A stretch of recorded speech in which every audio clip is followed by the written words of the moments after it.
Hello বন্ধুরা, আসসালামু আলাইকুম। আপনাদের স্বাগত আমার চ্যানেলে। কি অপেক্ষা করতেছে বিশ্ববাসীর জন্য? কি অপেক্ষা করতেছে পুরো মুসলিম জাতির জন্য? কি অপেক্ষা করতেছে বাংলাদেশের ভাগ্যে? আর কি বা অপেক্ষা করতেছে ইউক্রেনের ভাগ্যে? এই সব প্রশ্নের উত্তর জানতে হলে দেখতে থাকুন আজকের এপিসোডটি। তো চলুন শুরু করা যাক। প্রথমেই চলুন জেনে নেই ডোনাল্ড ট্রাম্প ইরানের সাথে কি করতে পারে। ইরান আর ইসরায়েলের সম্পর্ক এখন এক টকবগে উত্তেজনায় ফুটছে। ইরান পারমাণবিক শক্তিতে নিজেকে আরো শক্তিশালী করতেছে। এতে করে ইরান ইসরায়েল যেন এক ভয়াবহ যুদ্ধের মুখে এসে দাঁড়িয়েছে। যদিও ইরানের নেতারা এখনো ডোনাল্ড ট্রাম্পের কঠোর নিষেধাজ্ঞার দাগ বয়ে বেড়াচ্ছেন, যা তাদের অর্থনীতিকে বিশাল এক ধাক্কা দিয়েছিল এবং সামরিক শক্তিকেও দুর্বল করে দিয়েছিল। আর তাই বলাই যায় ট্রাম্পের আবার ফিরে আসায় ইরানের জন্য নতুন এক বিপদের আশঙ্কা দেখা দিয়েছে। ট্রাম্প যদি আবারও ইরানের ওপর নিষেধাজ্ঞা চালায়, তাহলে ইরানের অর্থনীতি একেবারে ধ্বংসের দিকে যেতে পারে। আর এই আতঙ্ক শুধু ইরানের অর্থনীতির দিক থেকেই সীমাবদ্ধ থাকবে না। ডোনাল্ড ট্রাম্পের সাহায্যে ইসরায়েলও হয়তোবা ইরানকে সম্পূর্ণ একটি যুদ্ধে টেনে নিয়ে যেতে পারে। এখন ইসরায়েল ইরানে প্রতিনিয়ত আক্রমণ করার সুযোগ পাবে, আর এই মুহূর্তেই তারা সেটা করার জন্য পুরোপুরি প্রস্তুত। যে কোনো সময়ে তারা ইরানে হামলা চালাতে পারে ফুল স্কেলে যুদ্ধ বাঁধানোর জন্য। আর সত্যি কথা বলতেই ইসরায়েলের প্রেসিডেন্ট ডোনাল্ড ট্রাম্পের আগমনের জন্যই অপেক্ষা করতেছিল। তো দেখা যাক ইরানের কপালে কি লেখা আছে। এবার চলুন দেখা যাক বাংলাদেশের ভাগ্যে কি ঝুলে আছে।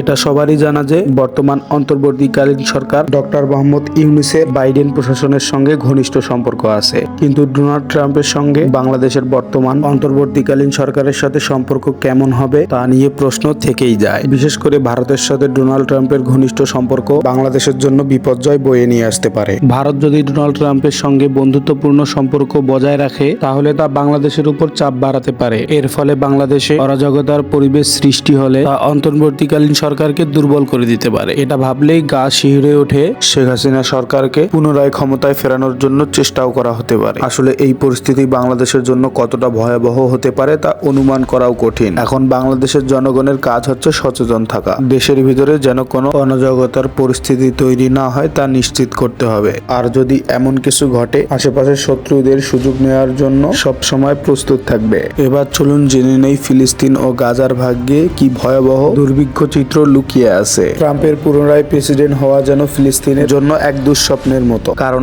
আগের মেয়াদে তিনি ইসরায়েলের প্রতি তার অটল সমর্থন দেখিয়ে জেরুজালেমকে ইসরায়েলের রাজধানী হিসেবে স্বীকৃতি দিয়েছিলেন। এই সিদ্ধান্ত ফিলিস্তিনিদের মন একেবারে ভেঙে দিয়েছিল। তাদের স্বাধীনতার স্বপ্ন যেন আরো দূরে সরে গিয়েছিল। আর তাই বলাই যায় ডোনাল্ড ট্রাম্প ক্ষমতায় বসা মাত্রই ফিলিস্তিনের জন্য আবারও এক ভয়াবহ দুর্ভিক্ষ দিনের আগমন ঘটবে। আমরা অনেকেই হয়তো জানি না ট্রাম্প খ্রিস্টান। তিনিও ইসরায়েলের ইহুদিদের মতো বিশ্বাস করেন ইসরায়েল সম্প্রসারণ নীতি। আর তাই বলাই যায় ডোনাল্ড ট্রাম্প এই ক্ষেত্রে বাইডেন প্রশাসনের চাইতে আরো বেশি সাহায্য করবে ইসরায়েলকে। ইসরায়েলের প্রধানমন্ত্রীর চোখে ট্রাম্পের এই সমর্থন যেন এক সোনার হরিণ। সে এই সুযোগকে কাজে লাগিয়ে ফিলিস্তিনিদেরকে একেবারে নিশ্চিহ্ন করে দিতে চাইবে। আর তাই বলাই যায় ফিলিস্তিনি জনগণদের জন্য এটা এক অনিশ্চিত ভবিষ্যতের ইঙ্গিত। যদিও বাইডেন প্রশাসনও ইসরায়েলের ধ্বংসযজ্ঞের আগুনে কঙ্কি ঢালেনি। তবে হ্যাঁ, আমাদেরকে মনে রাখতে হবে আমেরিকার প্রেসিডেন্ট যেই হোক, তাদের পররাষ্ট্রনীতি প্রায় একই থাকে। যেমন বাইডেনের আমলে অনেকেই তার শান্তির বাণী শুনে আশায় বুক বেঁধেছিলেন। যুদ্ধে লিপ্ত দেশগুলোর চিত্র এবং মানুষের কান্না যেন তার শান্তির বাণীকে একেবারে মিথ্যা প্রমাণ করে দিয়েছে। আর তাই বলাই যায় আমেরিকাতে রাষ্ট্র ক্ষমতায় যেই আসুক না কেন, তারা সবাই যেন একই মুদ্রার দুই পিঠ।